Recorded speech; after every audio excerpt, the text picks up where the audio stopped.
Well, we've got two good methods now to try to deal with externalities.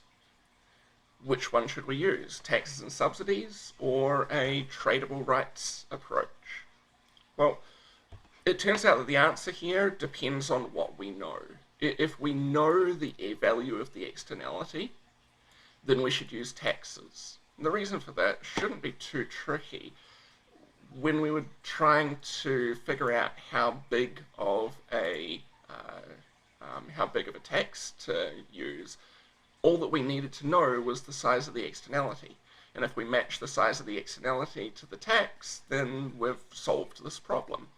For tradable emissions rights, if we know how much, say, pollution is okay, then cap and trade is going to work well. And the reason for that should also be pretty clear.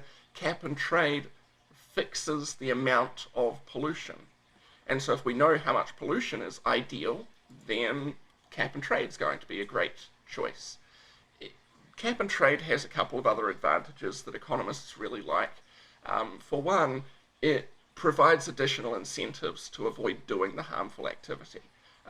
If you've got a pollution permit and you are currently planning on using it, you might change your mind if you learn that it's relatively cheap for you to reduce pollution.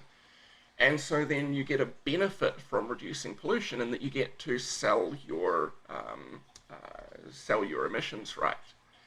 It also has the other advantage that if the firms that we're trying to influence have different abilities to avoid pollution or whatever, then cap and trade means that the pollution reduction is done by the firms that can do it most cheaply. And that's a big advantage as well.